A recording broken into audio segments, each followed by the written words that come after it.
September 1939. The German foe begins its ruthless march of conquest and sets the stage for World War II. Poland's 34 million inhabitants, crushed, scattered, and enslaved. Tens of thousands of square miles of territory shrink before the movement of lightning-armored columns. Poland and the world learn the meaning of a grim new word, blitzkrieg. Here is shown the initiation of that phase of modern warfare.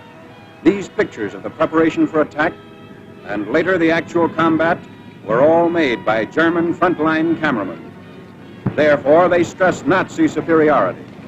Success is unimpeded as Hitler's divisions move against outnumbered Polish defenders. Later, on other world battlefronts, the Allies are to destroy the myth of the invincibility of the Nazi armies.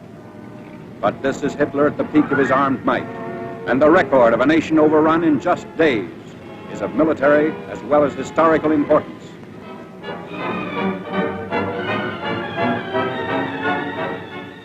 The spark is set off in the free city of Danzig.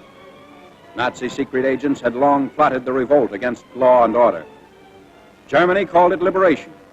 The world knew that Danzig represented the ignition of the European powder keg, the excuse for Hitler's hordes to begin their destructive campaign of conquest. Here is the historic last stand of Danzig's loyal defenders. They're entrenched in the city's post office and under repeated fire of Nazi-trained militiamen.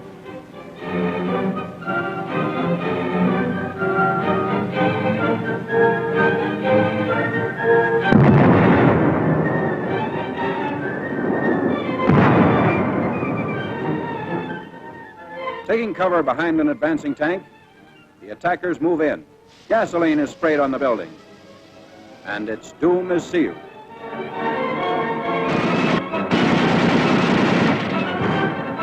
On September 1st, Danzig is incorporated into the Reich, and all Europe is aflame. World War II is a reality. Nazi regulars move up. The Germans brazenly call it counterattack with pursuit.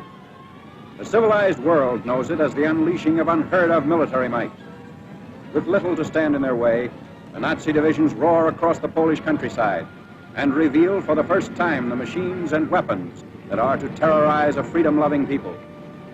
Military observers see the Nazi lightning warfare as setting the style for modern battle. Only a well-devised counter-blitz can stem the flanking and pincer movements of the wily Germans. The motorcycles bring up machine gunners for the opening of the attack.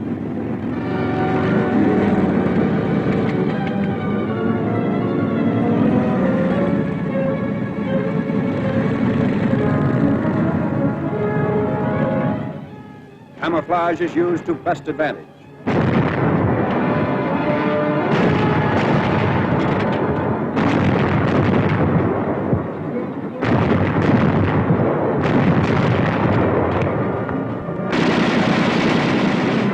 Tanks speed the advance as a Polish town is about to fall.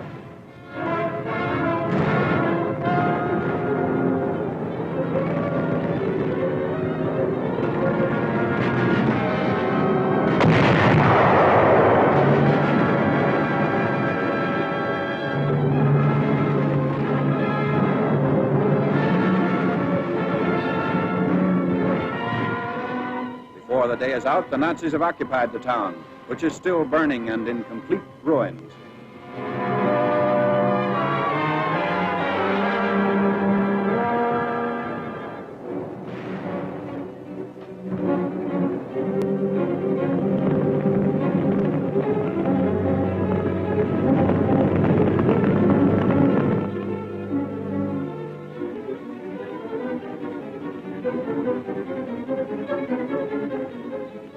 Wrecked equipment testifies to the Polish rout.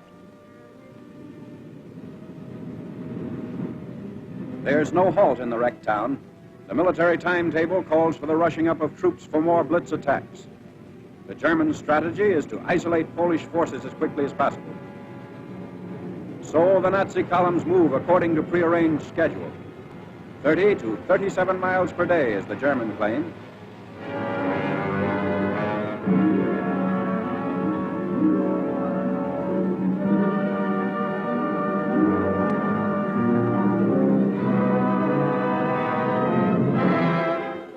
A strategic bridge across the Vistula River has been blown up by retreating Polish soldiers. But in their haste, they were unable to ensure its complete destruction. The enemy will be delayed, but temporary repair is not impossible for skilled mechanics to accomplish in fast time.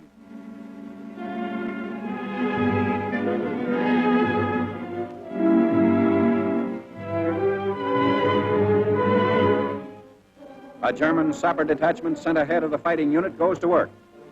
These men are trained to construct emergency roads as well as bridges.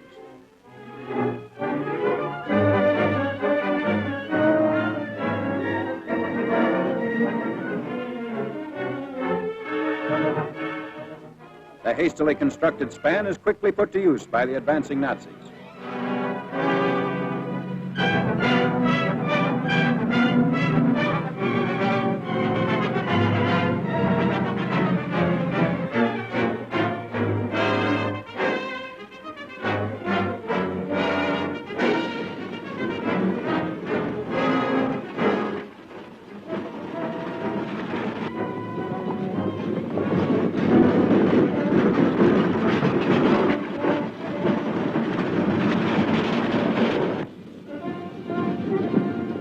Many units don't even wait for the repairs. When bridges are scarce, shallow waters are forded.